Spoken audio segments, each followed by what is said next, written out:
আচ্ছা এইটো প্ৰশ্নটো আমাৰ সকলোৰে যে ঈশ্বৰে যে সঁচা, ঈশ্বৰে যে সৰ্বশক্তিমান, তেওঁৰ ব্যতিৰেকে আৰু কোনো নাই এই জগতত, এই কথাটোতো আমি সকলোৱে জানো।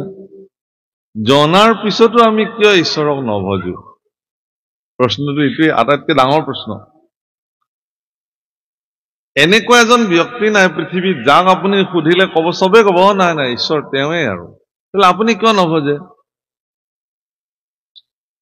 যদি আপুনি জানে যে তেখেতৰ ব্যতিৰেকে আৰু কোনো নাই, আপুনি কিয় নভজে তেওঁক সৰ্বতো প্ৰকাৰে? ইয়াৰ প্ৰশ্নৰ উত্তৰ ব্ৰহ্মাদেৱে কি বুলি দিছে যে হে ভগৱান, মই এতিয়া উত্তৰটো দিব খুজিছো, তুমি শুনা। উত্তৰ কি দিছে? দুৰ্জনৰ সংগক লৈলেক যিটোজন, তাৰ সংগে কুতৰ্ক শাস্ত্ৰক কৰি নিষ্ঠ কৰি, বোলে এইটো সংসাৰত নাহিকৈ হৈ।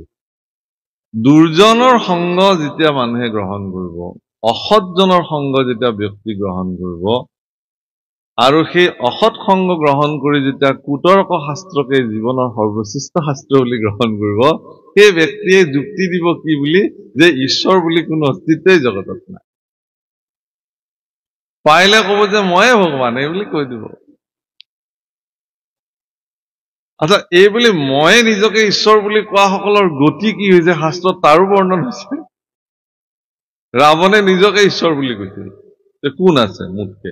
ব্ৰহ্মাই মোৰ ঘৰত বেদ পঢ়িবলৈ আহে, ইন্দ্ৰক মই চাকৰৰ দৰে ৰাখিছো। হয়ো, একদম সঁচা কথা বাৰু। সিমানলৈ ইন্দ্ৰ, বৰুণ, বায়ু, এই দেৱতাবিলাকে ৰাৱণৰ ঘৰত চাকৰ নাকৰৰ দৰে কাম কৰে। শিৱই নিজে পূজা লবৰ কাৰণে তেওঁৰ ঘৰলৈ আহে, আহিবই লাগিব, আহি ৰখি থাকে। অন্য সেৱকে দেৱতাক ৰখি থাকে, তেওঁৰ আকৌ দেৱতা আহি তেওঁলৈ ৰৈ থাকে। আৰু ব্ৰহ্মাই নিত্য বেদ পাঠ কৰিবৰ কাৰণে ৰাৱণৰ ঘৰত হাজিৰা দিয়েহি। চাব কি দুৰ্গতি দেৱতাসকলৰ। এজন ৰাক্ষসৰ পালত পৰি অৱস্থা।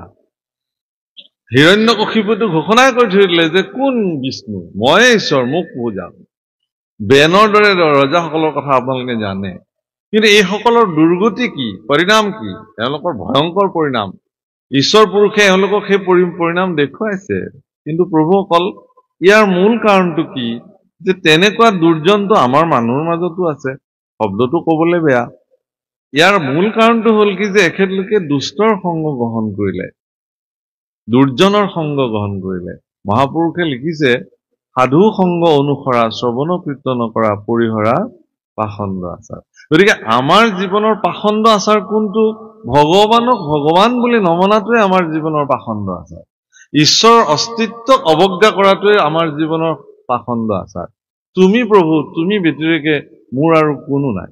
ইন্দ্ৰদুম্নই স্তুতি কৰিছে, তুমি ব্যতিৰেকে নাহি বন্ধু আন, যি মোৰ চিন্তা কৰ। তুমি হেন যদি নাথ পাও প্ৰভু, পহিতো নাহিকে ভয়।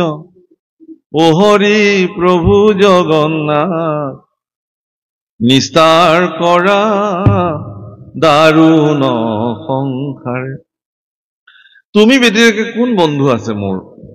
গতিকে মোৰ বন্ধু তুমিয়ে, মোৰ ইষ্ট দেৱতাও তুমিয়ে, মোৰ গুৰুও তুমিয়ে, মোৰ ধন সম্পত্তি মিত্ৰ যি সকলো তুমি।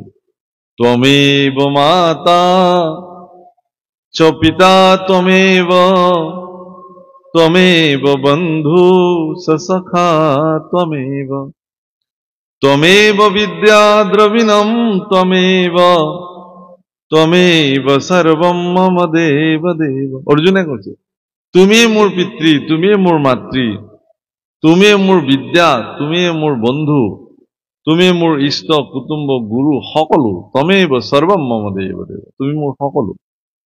তোমাৰ ব্যতিৰেকে মোৰ আৰু কোনো নাই ভগৱান। এটা জীৱই যেতিয়া ঈশ্বৰৰ দুখানি অভয় চৰণত সৰ্বতো প্ৰকাৰে সমৰ্পিত হৈ শৰণ গ্ৰহণ কৰে, তেওঁৰ মনোবৃত্তিটো এই পৰ্যায়লৈকে যাব লাগিব। সমৰ্পিত মনোবৃত্তি শৰণৰ মুখ্য ভূমিকা গ্ৰহণ কৰে। সমৰ্পিত মনোবৃত্তিয়ে শৰণৰ মুখ্য উপজীব্য। সমৰ্পিত মনোবৃত্তি যেতিয়ালৈকে নাথাকিব তেতিয়ালৈকে এটা জীৱ ঈশ্বৰৰ ওচৰত শৰণাপন্ন হ'বই নোৱাৰে। এতিয়া গীতাত কৈছে সৰ্বধৰ্মানাম পৰিত্যাজ্য মাম একম শৰণম ব্ৰজ অহম ত্বাম সৰ্ব পাপেভ্যো মোক্ষয়ামি মা শুচি। বাকীখিনি ঠিকে আছে, শেষৰখিনি আপুনি চাওক যে তাৰ কাৰণে যদি তোমাৰ কিবা পাপ হয় সেই পাপৰ দায়িত্ব আজিৰ পৰা মোৰ। তুমি মোৰ ওচৰত সকলো পৰিত্যাগ কৰি মোৰ ওচৰত শৰণাপন্ন হোৱা, তাৰ কাৰণে যদি তোমাৰ কিবা পাপ হয় সেই পাপৰ দায়িত্ব মোৰ। এতিয়া আপুনি যদি শৰণ লৈ পেলাই এনেকে ভাবে যে আজিৰ পৰা যি টি পাপ কৰিম একো নাই, দায়িত্বটো ভগৱানে ল'ব, সেইটোতো মহা বিপদ হৈ যাব, হ'ব নাই বাৰু? বোলে ইমান পাপ আপুনি কৰিছে বোলে, আপুনি নাজানে নেকি মই শৰণ লোৱা বুলি?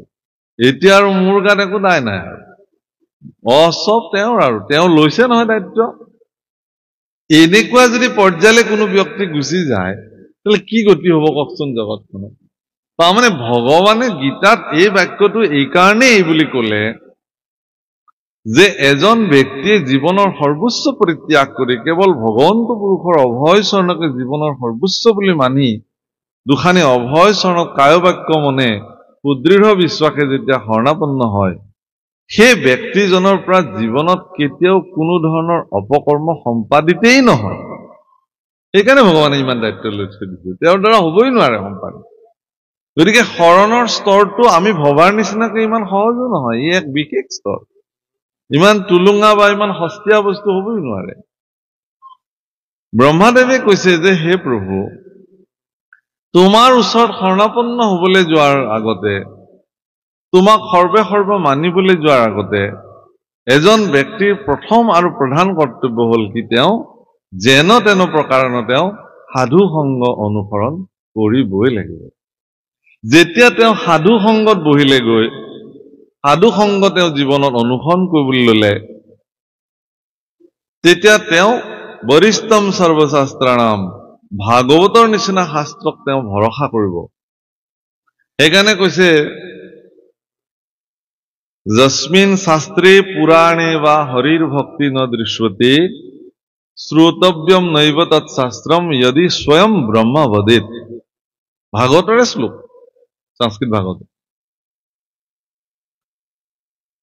যি শাস্ত্ৰত ভক্তি উদ্ৰেক হোৱা নাই, যিবোৰ শাস্ত্ৰই মানুহৰ অন্তৰত সুপ্ত অৱস্থাত থকা ভক্তিক জাগ্ৰত কৰিব পৰা নাই, সেই শাস্ত্ৰ দি স্বয়ং ব্ৰহ্মায়ো কৈ থাকে তাক শুনিবৰ কাৰণে অনুপযোগী, শুনাৰ প্ৰয়োজনেই নাই বুলি কৈছে। কোনো প্ৰয়োজন নাই, নুশুনিব আপুনি। আৰু দুটা কথা আছে তাত, আপুনি কাৰ মুখে ভাগৱত শুনিব সেইটোও এটা ডাঙৰ কথা। কৃষ্ণৰ চৰিত্ৰ শুনা সেই পাত্ৰজন কোন সেইটোও কিন্তু নিৰ্ণায়ক কথা। প্ৰভুসকল মানে সীতাৰ চৰিত্ৰ, মই এটা উদাহৰণ দিওঁ। প্ৰভু ৰামচন্দ্ৰৰ ধৰ্মপত্নী বৈদেহীৰ চৰিত্ৰ, সীতা এগৰাকী শালংকৃতা বৰনাৰী, শান্তি নাৰী। জগতত তেনেকুৱা সতী খুব কম আছে, ঈশ্বৰ পুৰুষৰ পত্নী। সীতাৰ চৰিত্ৰ বুলি যেতিয়া শুনে কোনোবাই, বৰ কামুক পুৰুষ বিলাকো বোলে সংযমী হৈ যায়, কামনা জাগৃতই নহয় তাই। সীতাৰ চৰিত্ৰ যেতিয়া শুনে, ইমান শক্তি তেওঁৰ চৰিত্ৰ। সীতাৰ চৰিত্ৰ শুনিলে যদি অতি চঞ্চল পুৰুষসকলো সংযমী হৈ যায়, কামুক পুৰুষসকল যদি সংযমী হৈ যাব পাৰে, তেতিয়াহ'লে সেই সীতাৰ চৰিত্ৰ গুণ যেতিয়া ৰাৱণৰ আগত শূৰ্পণখাই কৈছিলে, ৰাৱণ এনেকুৱা কামুক হৈ গ'ল লগে লগে তৎক্ষণাত তেওঁ সীতাক লাগেই, তাৰমানে এতিয়া আৰু তেওঁ যায়েই এতিয়া সীতাক। তেতিয়াহ'লে সীতাৰ চৰিত্ৰ কাৰ মুখে ৰাৱণে শুনিছিলে? শূৰ্পণখাৰ মুখে শুনিছিলে। মানে কাৰ শ্ৰীমুখে আপুনি কাৰ কথা শুনিবলৈ গৈ আছে, সেইটোহে ডাঙৰ কথা। বাৰু যি নহওক, এইটো বৰ ডাঙৰ কথা কৈছে, দুষ্টৰ সংগ। প্ৰভুসকল দুৰ্যোধনক ভগৱান কৃষ্ণই সুধিছিল যে হে দুৰ্যোধন, মই শান্তিদূত হিচাপে আজি তোমাৰ ৰাজ্যলৈ আহিছো, মই তোমাক ৰজা যুধিষ্ঠিৰৰ হৈ প্ৰতিনিধিত্ব কৰি শান্তিদূত হিচাপে কওঁ যে এইবোৰ যুদ্ধ মাৰামাৰি কৰি একো লাভ নাই, এইবোৰ মাটি বাৰী ধন সম্পত্তি ইয়াতে পৰি থাকিব, আমি এদিন চব যাব লাগিব। গতিকে তেওঁলোকে 5খন গাঁও বিচাৰিছে, তুমি দি দিয়া। বোলে নাই নাই নাই, নিদো, যুদ্ধ কৰিবই লাগিব, বিনা যুদ্ধে শস্যাগ্ৰমে দিনি নিদো। ভগৱানে দুৰ্যোধনক সুধিছিল যে এইটো যে অধৰ্ম তুমি জানা নে নাজানা? বোলে জানো জানো, মই এইটো একদম জানো, অধৰ্ম বুলি মই জানো। চাওকচোন, জানে বোলে। আচ্ছা, যদি তুমি অধৰ্ম বুলি জানাই, তেতিয়াহ'লে তুমি ধৰ্মটো কেলে নকৰা? ধৰ্ম তুমি জানা নাজানা? বোলে ধৰ্মও মই জানো। কিন্তু হে কৃষ্ণ, একদম স্পষ্ট কৈছে দেই দুৰ্যোধনে, যে মই ধৰ্ম জানো, কিন্তু মোৰ সমস্যা হ'ল কি যে মই ধৰ্মত প্ৰৱৰ্তি থাকিব নোৱাৰো। অধৰ্ম সেয়াও মই জানো, কিন্তু অধৰ্ম এৰি মই থাকিব নোৱাৰো। এতিয়া কি কৰে? ধৰ্মকো জানোহো মই তথাপি প্ৰবৃত্তি নাই, অধৰ্মতো নিবৃত্তি নহয়। মহাপুৰুষ মাধৱদেৱে সেইকাৰণে তাৰ এইটো সমস্যাহে সমাধান লিখিছে তলত। হৃদি স্থিতি হোৱা তুমি যেন কৰিবাহা স্বামী, ঋষিকেশ কৰিবতে নহয়। গতিকে সেই যদি দুৰ্যোধনে ইমানখিনি কৈ পেলাই পিছৰ লাইনটো যদি কৃষ্ণক কৈ দিলেহেঁতেন যে হে কৃষ্ণ, তুমি যদিও শান্তিদূত হৈ আহিছা, তুমিতো জগতৰ প্ৰতি, গতিকে তুমিয়ে বাৰু মোৰ এই অশান্ত চিত্তটোক কিবা এটা কৰিব নোৱাৰানে? মই তোমাৰ চৰণত আশ্ৰিত হলো, সেইদিনাখনে কিন্তু সমস্যা সমাধান হৈ গ'লহেঁতেন। কিন্তু এই পিছৰ লাইনটো দুৰ্যোধনে নকলে, খালি কৈ থৈ দিলে, হয় হয় হয় মই ধৰ্মও জানো, মোক তুমি ধৰ্ম শিকাব নালাগে। তেতিয়াহ'লে ধৰ্মত কেলে নাথাকা তুমি? বোলে মই থাকিব নোৱাৰো নহয় ধৰ্মত, অধৰ্ম এৰি দিয়া আকৌ। সেইটোও মই কৰিব নোৱাৰো, কিন্তু মই দুটাই জানো। প্ৰভুসকল, এনেকুৱা দুৰ্যোধন পৃথিৱীত বহুত আছে এতিয়াও। আজিও হিচাপ কৰিলে অনেক ওলাব। তেওঁলোকে ধৰ্মও জানে, আপোনাতকে বেছি ধৰ্ম জানে, মোতকে বেছি ধৰ্মৰ বিষয়ে জানে, আৰু অধৰ্মৰ বিষয়েও তেখেতলোকে জানে। কিন্তু তেখেতলোকে অধৰ্মৰ সংগ পৰিত্যাগ কৰিব নোৱাৰে আৰু ধৰ্মটো প্ৰৱৰ্তি থাকিব নোৱাৰে। ব্ৰহ্মাদেৱে আচলতে এই কথাটোকে কৈছে যে হে প্ৰভু, আচলতে এতিয়া আপোনালোকৰ মনত এটা প্ৰশ্ন হ'ব পাৰে যে এতিয়াও ব্ৰহ্মাই দেখোন সৃষ্টি কৰাই নাই, জাষ্ট জ্ঞানটো ললেহে মাত্ৰ। কেনেকে তেওঁ মানুহৰ কথা কলে? দৰাচলতে ভগৱানে ব্ৰহ্মাক তেওঁৰ মস্তিষ্কত সুপ্ত হৈ থকা জ্ঞানটোক জাগ্ৰত কৰি দিলে। কলে যে হে ব্ৰহ্মা, তুমি পূৰ্বখিনি স্মৰণ কৰাচোন। আগতে তুমিও ব্ৰহ্মা হৈ আকৌ বহুবাৰ আহিছা মোৰ আজ্ঞাত, আকৌ বহুবাৰ তুমি কিমানবাৰ সৃষ্টি তুমি কৰিছা মোৰ আজ্ঞাত, সেইটো হিচাপ নাই বাৰু। কিন্তু আগৰ বিলাক অকমান স্মৰণ কৰাৰ মই তোমাক সুযোগ দিলো। সেই ব্ৰহ্মাই আগৰ সৃষ্টিবিলাকক স্মৰণ কৰি দেখিছে যে চৰিত্ৰটো একেটাই প্ৰতিবাৰতে।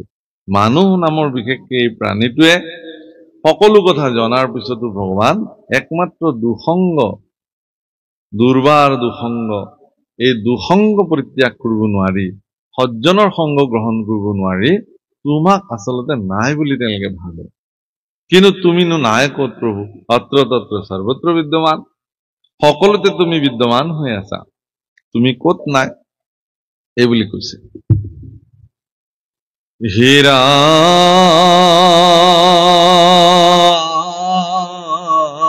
ৰাম ৰাম মৰি মৰি কৌতি ৰাম, তোমাক নাদৰে সেহি দুষ্ট পাপী ছই, মৰি মৰি কৌতি কল্প সংসাৰে পৰই। ৰাম যিটো ভাগ্যৱন্ত হবে আদৰে ভজন্ত, তাৰা পুনঃ অপ্ৰয়াসে কৃতাৰ্থ হুয়ন্ত। সাধু সঙ্গে তজু পদ কৰিয়ায় আশ্ৰয়, কৰ্ণভৰি কথামৃত জিনৰে শুনই। গতিকে তোমাক সাদৰ নকৰা সকলে বাৰে বাৰে মৰি মৰি, বাৰে বাৰে জন্ম লৈ, পুনৰূপী জনম পুনৰূপী মৰণম, পুনৰূপী জননী যথৰে শয়নম, বাৰে বাৰে বাৰে বাৰে বাৰে বাৰে মৰে, বাৰে বাৰে উপজে, বাৰে বাৰে কোনোবা মাতৃৰ গৰ্ভত তেওঁলোকে স্থিতি হয়। এনেকে 84 লক্ষ যোনি নৰক পৰিভ্ৰমণ কৰি কৰি জীৱবিলাকে কেৱল ভ্ৰমি ফুৰে, নিকাৰ ভুঞ্জি ফুৰে তেওঁলোকে। আপোনালোক বা আমি বৰ ভাগ্যৱান, ভগৱানে আমাক বৰ কৃপা কৰি মনুষ্য জন্ম দিছে। আৰু এই জন্ম দুৰ্লভ ৰূপক, দুৰ্লভ জন্ম এইকাৰণেই যে এই জন্মতে ইচ্ছা কৰিলে আপুনি আপোনাৰ এৰি অহা সকলো জন্মৰ যি প্ৰাৰব্ধ ফল, সকলো জন্মৰ যি কৰ্ম বন্ধন সেই বন্ধনৰ পৰা জীৱক আপুনি মুক্ত কৰিব পাৰে একমাত্ৰ মনুষ্য জন্মতে। গতিকে এনেহেন এটা দুৰ্লভ জন্ম ভগৱানে আমাক প্ৰদান কৰিলে।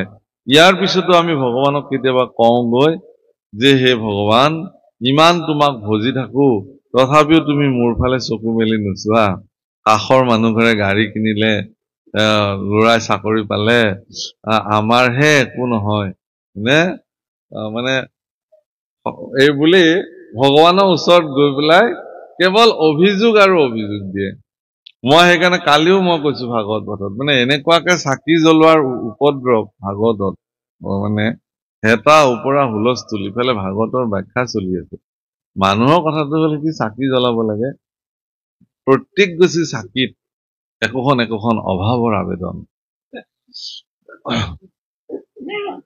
আৰু সেই চাকি গছিও ভগৱানৰ ওচৰত জাজ্জল্যমান হৈ জ্বলি জ্বলি কৈ থাকে যে হে প্ৰভু, আমুকে মোক জ্বলাই থৈ গৈছে আমুকটো অভাৱৰ কাৰণে, তুমি পূৰণ কৰা, বুজিছে নাই? কিন্তু এনেকুৱা কৃতজ্ঞতাৰ বন্তি এগছি কোনোবাই জ্বলাই নে বাৰু ঈশ্বৰৰ ওচৰত? এগছিয়ে জ্বলাওক বাৰু আপোনালোকে, কৃতজ্ঞতা যে হে ভগৱান, তুমি যে মোক মানুহ কৰি দিলা, অন্য জীৱই তোমাক ভজিব নোৱাৰে, বাণীৰে তোমাক স্তুতি কৰিব নোৱাৰে, এইহেন সুবিধাকণ মোক তুমি কৰি দিলা প্ৰভু।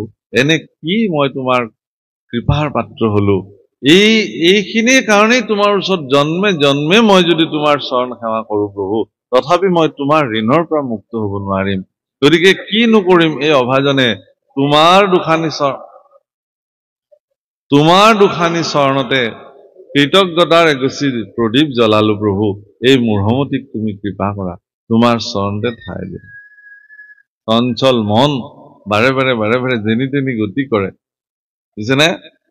গোস্বামী তুলসীদাসে লিখিছে এই তেওঁৰ মানে সংস্কৃত ভজনত, আমি চবে জানো, তাত বৰ ধুনীয়া, মম হৃদয় কঞ্জ নিবাস কুৰু কামাদি খালদল গঞ্জনম শ্ৰীৰামচন্দ্ৰ কৃপালু ভজ মন হৰণ ভব ভয় দাৰুণম। মম, শেষৰ বাক্য, মম হৃদয় কঞ্জ নিবাস কুৰু, সংস্কৃত, মোৰ হৃদয় পদ্মত তুমি আহি নিবাস কৰা প্ৰভু। কিমান ধুনীয়া আবেদন, হে ভগৱান, মোৰ হৃদয় পদুম ফুলত আহি তুমি বহাহি, তুমি এইখিনি কৃপা কৰা। আৰু আমাৰ মাধৱ পুৰুষে কি বুলি কৈছে, হৰি পদ পংকজ পঞ্জৰ মই তামহুৰ ভূৰাজংকা ভূই। গোস্বামী তুলসীদাসে কলে যে মোৰ হৃদয় পদ্মত আহি তুমি বহা ভগৱান, আৰু মাধৱ পুৰুষে কলে যে হে প্ৰভু, তোমাৰ চৰণ পংকজৰ পিঞ্জৰাত মোৰ মন হংস তাতে বন্দী কৰি ৰাখা তুমি, যি ক'তো যাতে যাব নোৱাৰে, কাৰণ ই ইমান চঞ্চল, যেনি তেনি দৌৰ মাৰে, বুজিছে নহয়? এক ছেকেণ্ডতে 7 মহলীয়া বিল্ডিং বনাই একদম কোনটো ঘৰত তেওঁ শুব আৰামত ভাবি শেষ, বেছি দেৰি নালাগিল, হয়নে? বিষয় সুখত ইন্দ্ৰিয় ইমান উত্ৰাৱল হৈ থাকে যে কিবা এটা পৰিৱেশ দেখাৰ লগে লগে, কিবা এটা দৃশ্য দেখাৰ লগে লগে মন আৰু তাতেই সমাহিত হৈ গল। কি মজা। বোলে প্ৰভু পাঠলে নাযায় নেকি, বোলে আজিহে চাগে নহব, মোৰ এঠাইলে বেলেগতহে নিমন্ত্ৰণ আছে, কাৰণ তাতে ঈশ্বৰৰ কৃপাত ভোগ ভোগতি গোটেইখিনি আছে, তেওঁৰ মনে সেইফালে টানিছে বেছিকে। এইফালে ভাগৱতলৈ গৈ কি হব, নিৰামিষ দালি ভাতকেইটা খাই, গতিকে তালৈ গৈতো একো লাভ নাই নহয়, বুজিছে নাই? গতিকে ভাগৱতটো আৰু ধৰকচোন, বোলে শুনিয়ে থাকো দিয়কচোন, শুনিম দিয়ক, যাওক আপোনালোকে যাওকচোন, মই অকমান এইফালেহে আজি যাওঁ, কাৰণ মনে সেইফালে টানিছে, ইন্দ্ৰিয়ৰ আসক্তি সেইফালে আছে। কিন্তু যেতিয়া ইন্দ্ৰিয়ৰ আসক্তি, মাধৱ পুৰুষে সেইকাৰণে কৈছে যে হে প্ৰভু, মোৰ মনটো তোমাৰ চৰণ পদ পংকজত বন্দী হৈ থাকক, ই যাতে ক'তো যাব নোৱাৰে, কাৰণ ই যেন তেন দৌৰি ফুৰে। কিন্তু এই মন যদি তোমাৰ চৰণত স্থিতি হৈ নাথাকে প্ৰভু, তেতিয়াহ'লে মোৰ অৱস্থা কি হৈ যাব, মোৰ গতি কি হব? কে পুছত মোকতো কোনেও নোসোধে আৰু, গতি সাধন তুমিয়ে কৰিব লাগিব, কাৰণ তুমি অগতিৰ গতি। পাপ নাশন তুমিয়ে কৰিব লাগিব, কাৰণ তুমি পতিত পাৱন। তৰা বেটিকেতো বেলেগে কৰিব নোৱাৰে। জন্মান্তৰৰ মোৰ যিসমূহ পাপৰ বোজা মই মূৰত লৈ আছো প্ৰভু, এইসমূহৰ পৰা তুমি মোক একমাত্ৰ উদ্ধাৰ কৰিব লাগিব, তাৰ বাহিৰেতো কোনেও কৰিব নোৱাৰে। গতিকে মহাপুৰুষ মাধৱদেৱৰ এই যিটো অনুভূতি, এই অনুভৱটো আমি বিলাকে কিমান জনে বাৰু অনুভৱ কৰিব পাৰোঁ? নামঘোষাটো আমি পঢ়িয়ে থাকো, কীৰ্তনটো পঢ়িয়ে থাকো, ভাগৱতটো শুনিয়ে থাকো। সেইকাৰণে প্ৰভু অকল আপুনি কি শুনিছে ডাঙৰ কথা নহয়, কিন্তু আপুনি কি অনুভৱ কৰিছে সেইটোহে ডাঙৰ কথা। ইয়াত সেইকাৰণে ব্ৰহ্মাদেৱে কৈছে যে এইসকলে কৌটি কৌটি কল্প সংসাৰত পৰি পৰি এওঁলোকৰ কোনো ধৰণৰ মুক্তি নহয়, কিন্তু যিজন ভাগ্যৱন্ত, এইবাৰ আকৌ ভাগ্যৱন্তসকলৰ কথা কৈছে ব্ৰহ্মাই, আপোনালোকৰ দৰে যিসকল ভাগ্যৱন্ত, সেই ভাগ্যৱন্ত সকলে ভগৱানক বৰ আদৰেৰে ভজনা কৰে। অপ্ৰয়াসে তেওঁলোকে ভগৱানৰ প্ৰতি কৃতাৰ্থ হৈ যায়, কৃতজ্ঞ হয় যে হে প্ৰভু ধন্য, তোমাৰ চৰণত মোৰ কৌটি কৌটি কৃতজ্ঞতাৰ সেৱা যে তুমি মোক মানুহ কৰিলে। কাৰণ বিষয়ৰ সুখ সমস্ত জনিত পাই হৰি পদ সেৱা একো স্থানে নাই, হৰিৰ সেৱাৰ যোগ্য কেৱলে মনুষ্য তনু জানি ফুৰা হৰি গুণ গায়। গতিকে তেনেকুৱা এটা জন্ম মোক দিলা, মই কৃতাৰ্থ হলো। সাধু সংগত তোমাৰ, সেইসকল ব্যক্তিয়ে সাধু সংগত তোমাৰ চৰণকে আশ্ৰয় কৰি কৰ্ণ ভৰি তোমাৰ চৰিত্ৰ গুণ কথা তেওঁলোকে শ্ৰৱণ কৰে। আজি আপোনালোকে আমি ইমান দূৰৰ পৰা বাট কৰিব আহিছো, কৃষ্ণ কথা কোৱাৰ হাবিয়া, আৰু আপোনাক হ'ব আহি কৃষ্ণ কথা শুনিবৰ কাৰণে ইয়াত বহিছেহি। প্ৰভু পৃথিৱীত যি ভগৱানৰ যি কাৰ্য, ভগৱন্ত পুৰুষে যি ধৰণে জগতখন চলাবৰ কাৰণে তেওঁ ইচ্ছা প্ৰকাশ কৰে, সেই ইচ্ছাৰ মূল বিষয়বস্তুটোৱে হ'ল মানুহ। মানুহক তেওঁ নিজৰ স্বৰূপ দৰ্শন কৰিবৰ কাৰণে তেওঁ মানুহ সৃষ্টি কৰিছিল। আৰু সেইকাৰণে ঈশ্বৰৰ ভাবে যে মোৰ যিখিনি গুণাৱলী, বা মোৰ যিখিনি গুণ বা মোৰ যিবোৰ লীলা, সেইবোৰ যদি মানুহেই যদি বৰ্ণন নকৰে, তেতিয়াহ'লে আৰু কোনে কৰিব? ইতৰ প্ৰাণীটো নকৰে।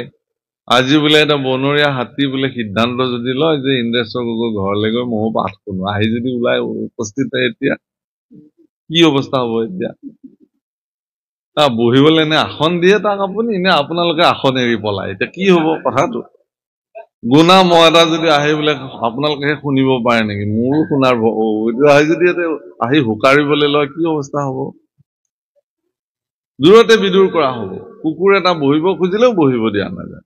কিন্তু ইয়াতে যি পৰ্যায়ৰ মানুহ নাহক কিয়, পদূলিৰ পৰা আদৰি সাদৰি আনি আহক প্ৰভু কৃষ্ণ কথা, মই কৃষ্ণ কথা শুনিবলৈ আহিছো। এই বাপৰে, আপুনি মোক মতা নাই, কিন্তু মই আহিলো, আৰে বাপৰে। সেইজন ব্যক্তিৰ প্ৰতি গৃহস্থই আৰু দুবাৰ সেৱা কৰিব, প্ৰভু আপুনি মোক ধন্য কৰিলে, আপুনি যে নমতাকে আহিলে, মই কি বুলি আপোনাক কৃতজ্ঞ। আহক আহক, এইটো সুবিধা একমাত্ৰ মানুহৰ আছে। বাৰু যি নহওক, এনেহেন এটা জীৱন প্ৰাপ্তিৰ পিছত ভগৱানৰ প্ৰতি কৃতজ্ঞ হৈ তেওঁলোকে কি কৰে? কৰ্ণভৰি কৃষ্ণ কথা শুনে, আৰু তেওঁলোকৰ ভিতৰত থকা যিটো সপ্ৰেম ভকতি, বিতুপন ভকতি, সেইটোক তেওঁলোকে জাগ্ৰত কৰে। আৰু তাৰ পিছত কি কৰে?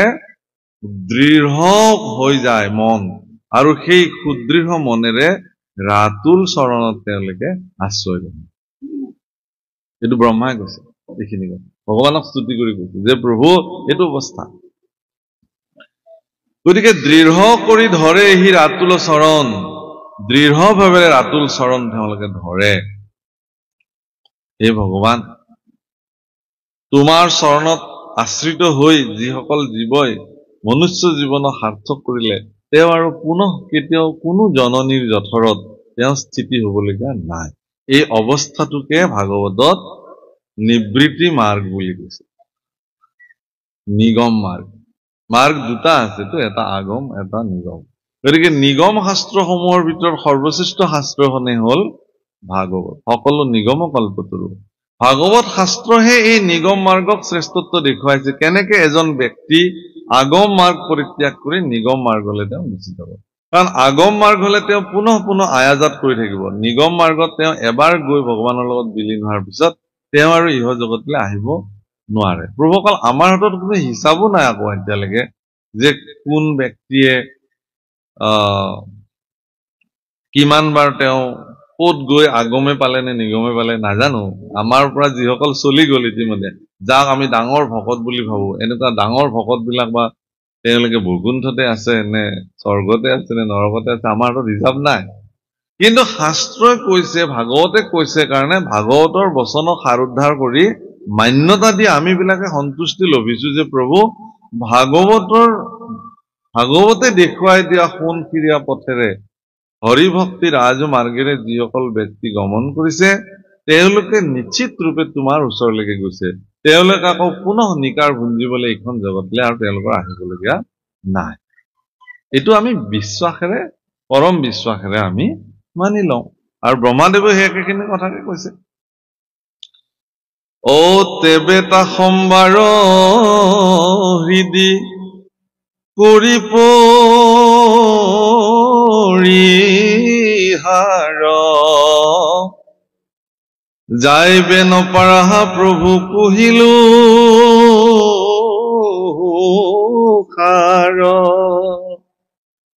ভকতৰ সংগত থাকি ভগন্ত পুৰুষৰ নিৰ্গুণময় গুণ নামক যিসকল ব্যক্তিয়ে একান্ত চিত্তে শ্ৰৱণ কৰি কৰ্ণভৰি হৃদয়ত তাক স্থান দিলে, তাৰ পিছত দৃঢ়ভাৱে ভগৱানৰ আতুল চৰণ যিসকল ব্যক্তিয়ে ধাৰণ কৰিলে, এইসকলৰ বোলে হৃদয় এৰি ভগৱান আকৌ বোলে কলৈকো যাব নোৱাৰে। এইটো আকৌ ব্ৰহ্মাই সিদ্ধান্ত দিছে দেই, আমাৰ নিচিনা নৰ্মনিছে দিয়া নাই। আমাৰনো কোন কোটা সিদ্ধান্ত দিবলৈ আমি। স্বয়ং ব্ৰহ্মাদেৱে কৈছে যে প্ৰভু মই জানো তুমি এইসকলৰ হৃদয় এৰি কেতিয়াও যাব নোৱাৰা।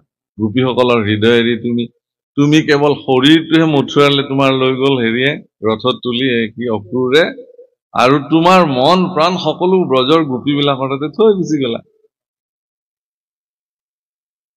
ভক্তৰ প্ৰতি ভগৱানৰ ইমান স্নেহ, ইমান প্ৰীতি, যিটো আমি ভগৱানৰ প্ৰতি যিমান স্নেহ হওঁ প্ৰীতি হওঁ তাতকে বহু গুণ অধিক ভকতৰ প্ৰতি ভগৱানৰ স্নেহ। ধেনু যেন মতে বৎস কপালয়, তুমি সেই মতে ভকত কপালা। হে প্ৰভু, তোমাৰ নিচিনা ভক্ত বৎসল আৰু কোন হব পাৰে? তোমাৰ নিচিনা শৰণাগত বৎসল আৰু কোন হব পাৰে? তোমাৰ নিচিনা কৃপা সিন্ধু দয়া সিন্ধু কোন হব পাৰে প্ৰভু? মোৰ ভাগ্য যে মই তোমাক ভজিবলৈ পাইছো, মোৰ ভাগ্য যে মই তোমাৰ অভয় চৰণত নিজক আশ্ৰিত কৰিব পাৰিছো। নাজানো কেনেকে পাৰিছো নোৱাৰিছো, কিন্তু মই মনেৰে বাঞ্ছা কৰিছো যে প্ৰভু তোমাৰ আতুল চৰণ মোক স্থান দি ৰাখা। তোমাৰ চৰণৰ একবিন্দু ৰেণু মাত্ৰ মোৰ শিৰত অভিষেক হওক, মোৰ জীৱন ধন্য হৈ যাব। ব্ৰহ্মাদেৱে কৈছে যে হে প্ৰভু, তুমি এনেকুৱা তোমাৰ চৰিত্ৰ যে তুমি এইভাৱে তোমাৰ চৰণত আশ্ৰিত লোৱা সকলক এৰি তুমি কেতিয়াও কলৈকো যাব নোৱাৰা।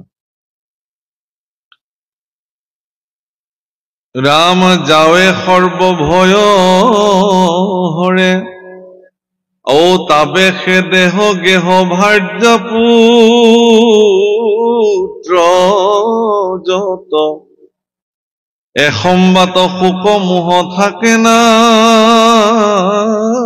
নামত। ৰাম যাৱে সৰ্বভয় হৰ, তোমাৰ চৰণে শৰণ নলয় নৰে কায়বা মনে। যেতিয়ালৈকে কায় বাক্য মনে তোমাৰ দুখানি অভয় চৰণত লোকে শৰণ নলয়, তেতিয়ালৈকে তেওঁলোকৰ পুত্ৰ পৰিবাৰ বিষয় এইবিলাকৰ প্ৰতি মৰণ, এইবিলাকৰ প্ৰতি চূড়ান্ত ভয়ে তেওঁলোকক খেদি ফুৰিব। কেৱল ভয় আৰু ভয়, বিশেষকে মৃত্যু ভয়ে তেওঁলোকক খেদি ফুৰিব। ভক্তসকলৰনো ক'ত মৃত্যু ভয় আছে? অ প্ৰভু হ'ব, মাৰি নিলেও নিবা, যিদিনাখন নিলে তোমাৰ ওচৰলৈহে নিবা, একো কথা নাই। কিনো আছে আৰু বিষয় ভুগি আছে, হ'ব কথা নাই। পুত্ৰ সন্তান প্ৰভুসকল,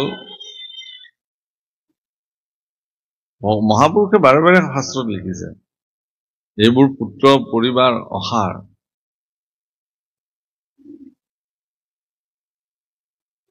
অবস্তু বুলি কৈছে, কিন্তু যদিও শাস্ত্ৰৰ অবস্তু বুলি কলে, অসাৰ বুলি কলে, আমি বিলাকে নিজৰ আইগৰাকীক অবস্তু বুলি এৰিব পাৰিছো জানো? নিজৰ পুত্ৰ কন্যাক বাৰু অবস্তু বুলি এৰিছো নেকি? ভাগৱত পাঠৰ পৰা যাওঁতেও প্ৰসাদৰ টোপোলাটো অকমান ল'ৰাটোলে বেছিকে নিব পাৰিলে ভাল আছিল বুলি ইয়াত বহি থাকোতেই সেইটো চিন্তাটো আহিল। যাওঁতে দোকানৰ চিপছৰ পকেট এটা ছোৱালীজনী লৈয়ে যাওঁ নেকি বুলি পেলাই ভাৱনা হয়। আমি বাদ দিব পাৰিছো জানো? নোৱাৰো। তেতিয়াহ'লে মহাপুৰুষৰ বাক্যটোক আমি মনা নাই নেকি বাৰু? যিদিনাখনে মই গম পালো এইবিলাকতো পুত্ৰ ভাৰ্য সকলো অসাৰ, গৈ বোলে আইগৰাকীৰ ফালে চোৱাই নাই, বোলে তোমাৰ ফালে নাচাওঁ আৰু তুমি অসাৰ আৰু সম্বন্ধ নাই দেই, আনিলো আৰু শহুৰৰ জীয়েক তুমি এতিয়া থাকা ঘৰত, এইটো হ'ল কথা। এইটোতো কৰা নাই, কোনেও পাইছে জানো কৰিবলৈ? হে এনেকুৱা কৰিব গ'লে আপোনাৰে দিগদাৰ আছে, কেইদিন লগন খাটিব লাগে ঠিক নাই। গতিকে সেইবোৰ কথা বেলেগ। তেতিয়াহ'লে অসাৰ কেনেকে হ'ব প্ৰভু? সাৰ আৰু অসাৰটো মহাপুৰুষে কিয় ক'লে? আপুনি চাওক, এতিয়া কৰ্দম ঋষিক ব্ৰহ্মাদেৱে ক'লে তুমি বিয়া পতা। মোৰ দেউতাই মোক বিয়া পতাবলৈ ক'লেতো মই হাত জাপ মাৰিবা, দেউতাই আজ্ঞা দিলে যেতিয়া হ'ল আৰু লেঠা নাই, এজনী লৈ আহো আৰু ক'ৰবাৰ পৰা, হয়তো।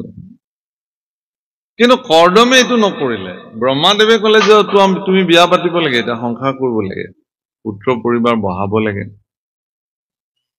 এই বুলি ক'লে। আৰু তেওঁ লগে লগে ঈশ্বৰৰ ধ্যানত নিমগ্ন হৈ গ'ল। লাগে বিয়া পাতিব, কিন্তু তেওঁ আৰম্ভ কৰিলে সাধনা। কত বছৰ সাধনা কৰিলে, ভগৱান আহি সাক্ষাৎ দেখা দিলে। কি হ'ল? বোলে হে প্ৰভু, মোৰ পিতৃয়ে মোক সংসাৰ পাতিবলৈ আজ্ঞা কৰিছে, কিন্তু মোৰ এটা কথাই তোমাৰ পৰা জানিবলৈ মন আছে। মই যদি পিতৃৰ আজ্ঞা পালন কৰি সংসাৰ ক্ষেত্ৰত ভৰি দিওঁ, তেতিয়াহ'লে এই যে পত্নী পুত্ৰ এইবিলাকৰ মায়াত পৰি তোমাক যদি মই ভজিবলৈ পাহৰো, কি হ'ব?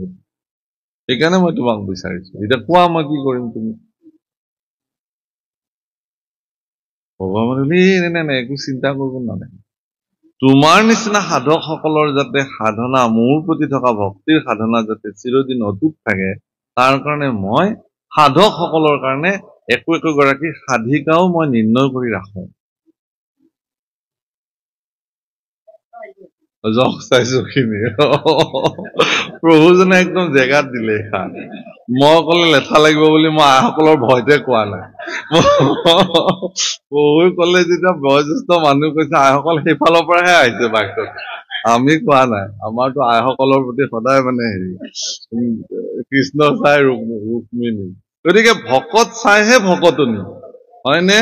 গতিকে তেওঁ যদি ভকত হ'ল, সঁচাকে এজন আপোনাৰ পুত্ৰক যদি আপুনি ভকত সাজিব পাৰিছে, মোৰ বোৱাৰীজনী বা কেনেকুৱা আহে দেহি, মোৰ ঘৰখন এতিয়া কি হ'ব, এইবোৰ ভাবিবই নালাগে।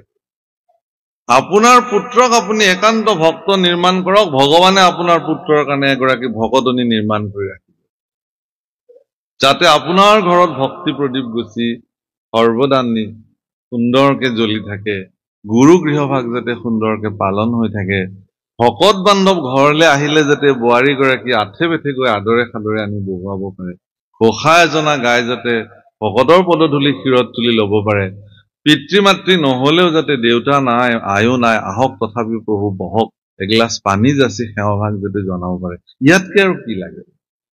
এইখিনি পাবলৈ হলে কিন্তু আপুনি বোৱাৰীগৰাকী নিৰ্বাচন কৰি ফুৰাৰ দৰকাৰ নাই। প্ৰথমে যোগ্য কৰি তুলিব লাগিব আপোনাৰ পুত্ৰ। আপোনাৰ পুত্ৰ অধাচাৰী, আপোনাৰ পুত্ৰ নিয়ম নাই, সংযম নাই, শৰণ নাই, ভজন নাই, আৰু আপুনি এগৰাকী সাধিকা বিচাৰি ফুৰিছে, ভগৱানে কিয় দিব? কাৰোবাৰ ঘৰত সাধিকা ছোৱালী আছে প্ৰস্তুত হৈ, ভগৱানে তেওঁক কোনোবা সাধকৰ কাৰণে নিৰ্ণয় কৰি ৰাখিছে, আপুনি বিচাৰি ফুৰিলে কেনেকে হ'ব? এইটো কথা বহুত ডাঙৰ কথা।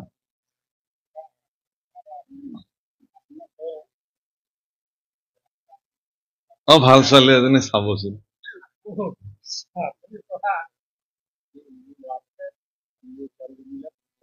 চাব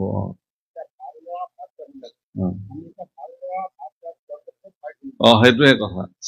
সেইটোৱে কথা মই কোনটো কথা কৈছো, যে ৰুক্মবীৰে সিদ্ধান্ত ললে যে ৰুক্মিণীক শিশুপাললৈ দিব। ভীষ্মক ৰজাৰ মনত অশান্তি যদিও, পুত্ৰ অসুৰ যিহেতু পুত্ৰৰ কথা মানিবই লাগিব, নহলে বিষম পৰিস্থিতিৰ সৃষ্টি হব। ভাগৱতত বৰ্ণন কৰিছে দশম স্কন্ধ খুব সুন্দৰকে। কিন্তু ৰুক্মিণী দৃঢ়, বেদনিধিৰ মুখতে ঈশ্বৰৰ গুণ শ্ৰৱণ কৰিলে, সিদ্ধান্ত ললে যে মই এইজন পুৰুষকে মই স্বামী বৰণ কৰিম। তেওঁৰ যিটো আবেদন, সেই আবেদন স্বীকাৰ কৰি ভগৱানে আহি তেওঁক যথাসময়ত লৈ গুচি গল। শিশুপাল সাজি কাচি বৰ যাত্ৰী কৰি আহি একেবাৰে হুলস্থুল থাকিলে। কি হল? পাত্ৰী যত যাব লাগে তলৈকে গুচি গল।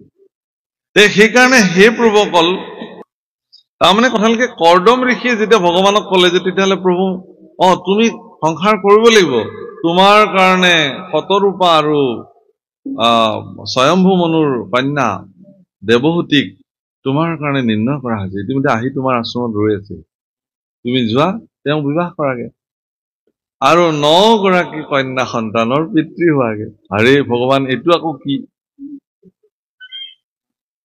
প্ৰভুসকল, এক বৃক্ষ 10 পুত্ৰ সম, কিন্তু এক কন্যা 100 পুত্ৰ সম। অত্যন্ত সৌভাগ্যশালী ব্যক্তিৰ ঘৰতহে কন্যা সন্তানৰ জন্ম হয়। পিতৃ অত্যন্ত সৌভাগ্যশালী হ'ব লাগিব যাৰ ঔৰসত কন্যা সন্তানৰ জন্ম হয়। বহুত ডাঙৰ।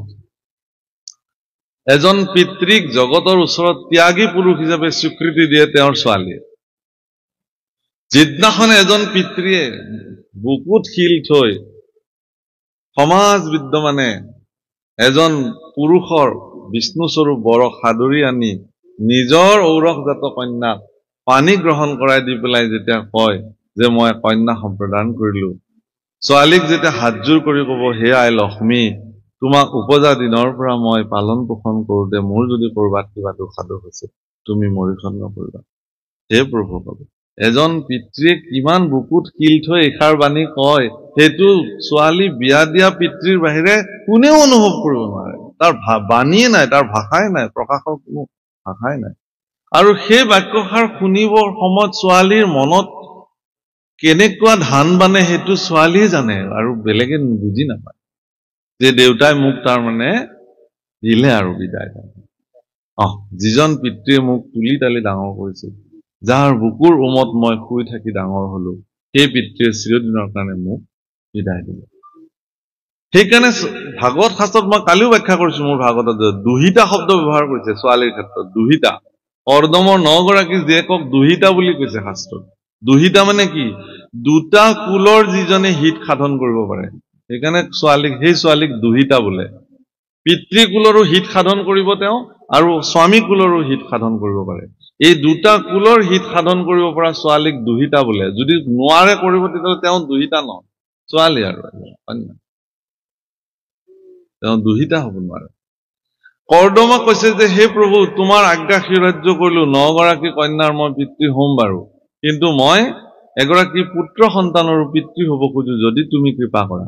নিশ্চয়, কিন্তু সেই সন্তান গৰাকী তোমাৰ নিচিনা ৰূপৱান, তোমাৰ নিচিনা গুণৱান, তোমাৰ নিচিনা শক্তিবান, সৰ্বতো প্ৰকাৰে তোমাৰ নিচিনা হ'ব লাগিব। কিন্তু তথাস্তু, আশীৰ্বাদ কৰিলে। এতিয়া দ্বিতীয় আৰু আছে কোন ভগৱানত?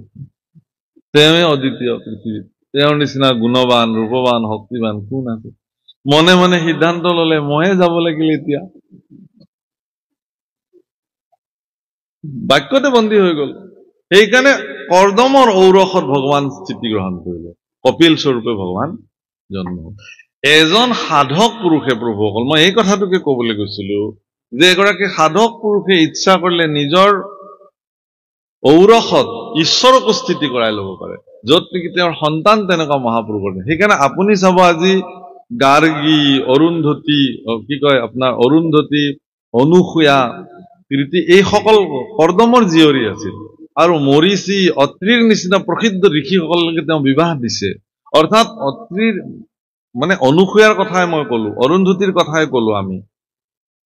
কৰ্দম ঋষিৰ যিসকল জীয়াৰী, সেইসকলৰ নাম উচ্চাৰণ কৰিলেই সতী সাধ্বী নাৰীবিলাকৰ জীৱন ধন্য হৈ যায়, ইমান শক্তিশালী। কেনেকুৱা জীয়ৰী জন্ম দিছে, আৰু পুত্ৰৰ কথাটো কবলেই নাই। আৰু শেষত পুত্ৰ কপিলৰ চৰণত সেৱা জনাই পিতৃ কৰ্দমে কৈছে যে হে মোৰ পুত্ৰ, তুমিতো স্বয়ং ঈশ্বৰ মোৰ গৃহত আহি উপস্থিত হলা, গতিকে মই তোমাৰ পৰা এতিয়া আজ্ঞা বিচাৰিছো যে মই ল'ৰা ছোৱালী জন্ম দিলো, ছোৱালীক মোৰ দুহিতাক মই বিবাহ দিলো, আৰু মই তোমাৰ পৰা এতিয়া আজ্ঞা বিচাৰিছো এই সংসাৰৰ সকলো মায়ামোহৰ পৰা মুক্ত হৈ মই এতিয়া সন্ন্যাস লৈ গুচি যাম, যদি তুমি কৃপা কৰা। তেতিয়া কপিলে কৈছে যে হে পিতৃ, মোকেই যিজনে জন্ম দিব পাৰিলে, তেওঁ ঘৰত এনেই বহি থাকিলেও তেওঁ মুক্ত হবই, মই তেওঁ মুক্ত কৰাম, একো কৰিব নালাগে, তেওঁ বহি থাকিলেই হ'ল। তথাপিও তুমি যদি জগতৰ কল্যাণৰ কাৰণে সাধনা কৰিব খুজিছা, তেতিয়াহ'লে তুমি যোৱা। গুচি গৈছে। আৰু মই মাতৃকো জগতৰ পৰম শ্ৰেষ্ঠ ভক্তিৰ জ্ঞান প্ৰদান কৰি মোৰ মাতৃকো মই মুক্ত কৰাম, তুমি চিন্তাই কৰিব নালাগে। যদি এনেকুৱা পুত্ৰ সন্তান, এনেকুৱা কন্যা সন্তান যদি আপোনাৰ জন্ম হয়, তেতিয়াহ'লে সেইবিলাক অসাৰ নহয়, ধন্য হ'ল আপোনাৰ জীৱন। কিন্তু আপোনাৰ পুত্ৰ কন্যাৰ স্বভাৱ চৰিত্ৰ আৰু কৰ্মৰাজিত যদি মানুহে আপোনাক ৰাস্তাৰে গলেই গালি পাৰে, তেতিয়াহ'লে ভাগৱতৰ সেই বাণীটো তেতিয়া আপোনাৰ তাতে খাটিব, আৰু পুত্ৰ পৰিবাৰ অসাৰ, তেতিয়াহে খাটিব, তেতিয়াহে সেইটো প্ৰয়োজন, তেতিয়া অসাৰ হৈ যাব। তেতিয়া কি বুলি কব, মনত আপোনাৰ মনত এনেকুৱা ভাৱনা আহিব যে হে ভগৱান, তাতকে যদি মই সন্তান নিসন্তান হৈ থাকিলোহেঁতেন তাও ভাল আছিল। এইবোৰ মিছা মিছি, এইবোৰ অসাৰ সন্তান জন্ম দি মোৰ জীৱনে ধ্বংস হৈ বৰবাদ হৈ। এই বাক্যষাৰ যাতে আপোনাৰ মুখলৈ নাহে, এনেকুৱা সংস্কাৰী সন্তান জন্ম দিব লাগে, তাৰ কাৰণে যি কৰিব লাগে, সন্তান যাতে জগতৰ কল্যাণৰ কাৰণে কৰ্মৰত হয়, কন্যা সন্তান যদি জগতৰ কল্যাণৰ কাৰণে ব্যৱহাৰ হয়, তেতিয়া মানুহে আপোনাক কব যে ইয়াক কোন পিতৃ মাতৃ জন্ম দিছিলে এনেকুৱা সন্তান, ধন্য তেওঁলোক, আমি তেওঁলোকক ইয়াৰ পৰাই সেৱা জনাইছো।